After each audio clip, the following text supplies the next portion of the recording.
Hey guys, I'm Allison Maldonado, aka the Vintage Voyageur, and this is Q&A with the VV.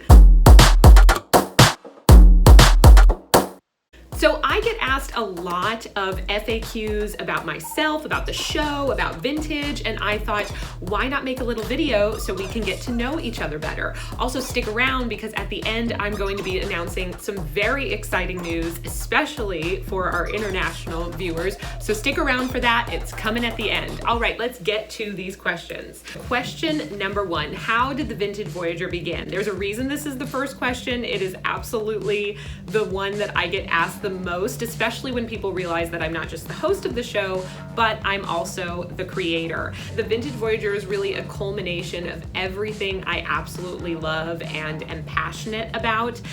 When I was really little, my grandmother introduced me to classic movie musicals like On the Town and The Music Man and Singin' in the Rain, and I just became so obsessed with these amazing, glamorous outfits that the actors and actresses were wearing. At about 10, when I started to, really dress myself and start to kind of have an awareness of style, I asked my mom, where I could buy clothes that looked like the ones that I was seeing in the movies, and she took me to my first thrift and vintage stores, and of course the love just started from there, and I didn't really want to shop anywhere else from then on, and I really haven't for the most part. I was also in love with, the idea of performing in these amazing outfits.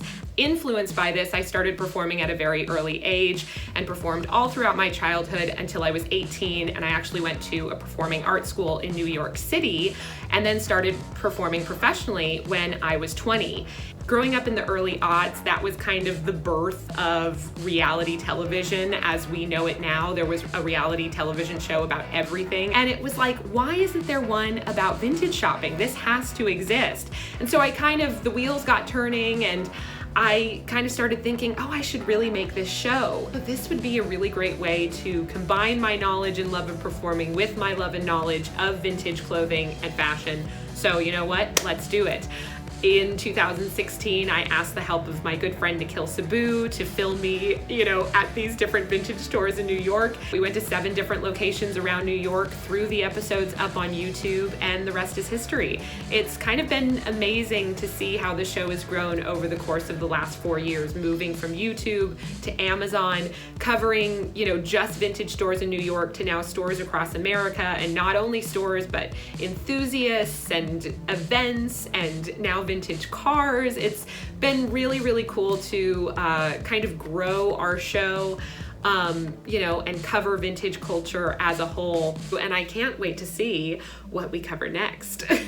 Next question is, what is my favorite decade? Oh my gosh. Well, when it comes to actually wearing vintage, I would say that my favorite decade is probably late 60s to like 77, 78. I know that's really specific, but I love those years of fashion. During that time, it was all about really, really bold prints, really, really eye-catching patterns. The fashion was just so celebratory of the self. Everyone was really into personal style and kind of marching to the beat of their own drum when you look at fashion from that time, and I just absolutely love that. I love the idea of, everybody really, really having their own thing going on. So the pieces from those times are often really, really unique, and I just love that. I do also love the glamorous 30s as well as the very kind of tailored 40s looks. Those pieces, though, when it comes to actually wearing those pieces, finding those pieces in a shop, they're harder to come by, especially in great condition, because of course they're now so antique. That was such a long time ago.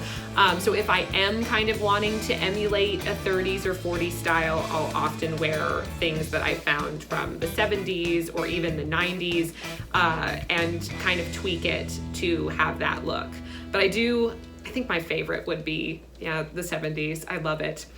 Okay, this is a fabulous question. What is a typical filming day like, and how long does it take to film an episode? I think for a long time, especially during the first and second seasons, people kind of thought that we just kind of visited stores and filmed as we went, and just everything was kind of on a whim, which is actually a huge compliment, because that means that everything looks really natural and really, really easygoing and all of that. But that's not the situation. When we choose to film at a certain vintage store or at a location, it takes months of planning, months of pre-production, and kind of figuring out how the day is going to go, what we're going to cover. Now when we film at stores, we also come in when they are closed.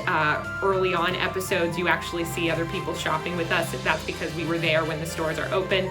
Now we go in when we're closed, so we have free reign to film what we need, which is absolutely wonderful. For filming times, when we filmed season 1, I think our shortest filming day was like 45 minutes. I think the Search and Destroy episode, it literally was like, they gave us a time limit of 45 minutes, which is, I don't know how we got anything done in that time, because for season 3, the usual filming time is anywhere from 4.5 hours, and that's really a pretty quick day, to 8 hours. When we filmed at Nostalgia Ranch, that was a full 8-hour epic day. So it really, really is a huge compliment, that our episodes come off very natural, very easy, because like anything, there's just tons of work and preparation that go into the filming day, and then when we're actually there, it really, really is a whole entire day that we are taking over, someone's space, which, of all the 30 plus companies that we have now covered, we have not had a bad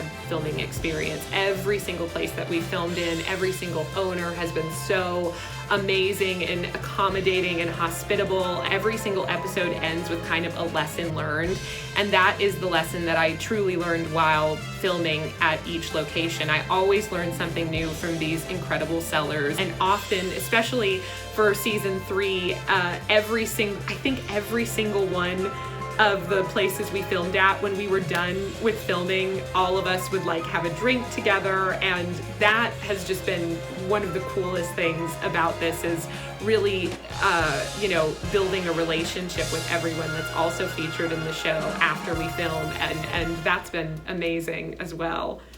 Next question is, what is my personal style? Well, this is actually a question that I ask everyone featured in the show, but I don't often answer it myself, which is kind of cool. Like most people that are really into fashion, my personal style is always changing, always growing. For the last 5 years, my style and closet definitely reflect my love of Western wear, Southwestern wear, really, really colorful gems and jewels. I would also say, adding on to my love of the 70s and that time, kind of like Sgt. Pepper era Beatles, mixed with a little bit of Bowie. And then I actually do have a lot of kind of 90s influence, especially for days off. I'm a big, jeans and old band t-shirt type of girl, mixed with, I would say, Liv Tyler from Empire Records. She's kind of my North Star, especially now that my hair is getting longer. I'm like, oh, what a great, thing to try to emulate. So maybe that's wishful thinking, but I'm gonna go for it. Okay, what are my tips for cleaning and repairing vintage pieces? All right, so this is the part that maybe this answer, maybe you won't like, I don't know, but I am not personally a vintage seller. When I buy vintage, I'm not buying it to collect it or resell it. I'm buying it for myself. So that means I'm often buying pieces that are in good condition, that don't need a major cleaning or anything right away. Unlike people who sell vintage and might be more prone to buy things that they, need to fix, and that they actually fix themselves. Me, since I'm not really in that position, if you are wanting my advice is to find an amazing dry cleaner, alterations person, and or tailor that you can take these pieces to.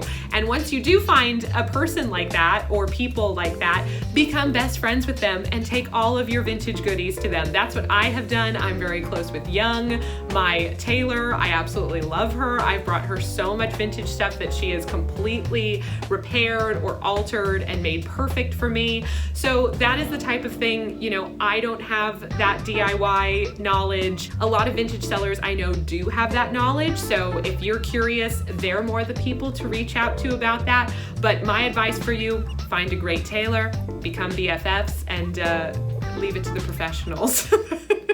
All right, next question. Are there only 3 episodes in season 3, or will there be more? Okay, fantastic question. There are only 3 episodes available right now on Amazon of our series, but, and this goes into some of the exciting news, I do have 4 more episodes of the series coming to season 3. One of those episodes we actually filmed in February at the Manhattan Vintage Show, and that's going to be coming out very soon, not only on Amazon, but also on our YouTube channel on IGTV, so that everybody can view it. I'm super excited for that. And then we have 3 more episodes of season 3 coming out. Due to COVID and quarantine and the insanity that is 2020, things have been pushed back, so I'm really trying to get those episodes out before the close of the year. Please be patient with me. I'm trying my best. But if it comes out in 2021, we have something to look forward to in the new year. And our final question is, when is the show going to be available internationally?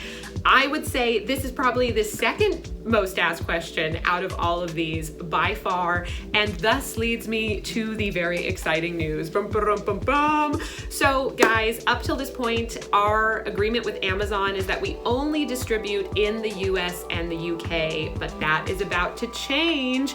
Our show is actually going to be added to an additional platform. It'll stay on Amazon, but is going to be added to an additional platform where anyone internationally can view the show. And I am super duper excited about this. I've gotten messages from people in Mexico and Australia and Canada and Switzerland, and I'm so excited to bring the show to you guys. It's such a compliment that you want to see it, that you're excited about it, and here comes the chance. In celebration, we are going to be doing a big re-release of the first 3 episodes of season 3. These episodes are going to be enhanced and going to feature updated interviews with all of the people featured, as well as some really fun behind the scenes footage that you guys have not seen at all from when we filmed last year. I'm super duper thrilled about it, and just really honored that there is a demand for this. So I'm excited to bring it to you guys. It's coming soon. I don't have a specific date for you yet, but it is coming very soon. So guys, that is it for our very first Q&A with the VV. If you like this video, please be sure to leave a comment below and tap that little heart. If you have more questions for me, also leave them in the comments, and maybe we'll do another Q&A video in the future answering those questions. All right, you guys, thanks so much. I will see you soon.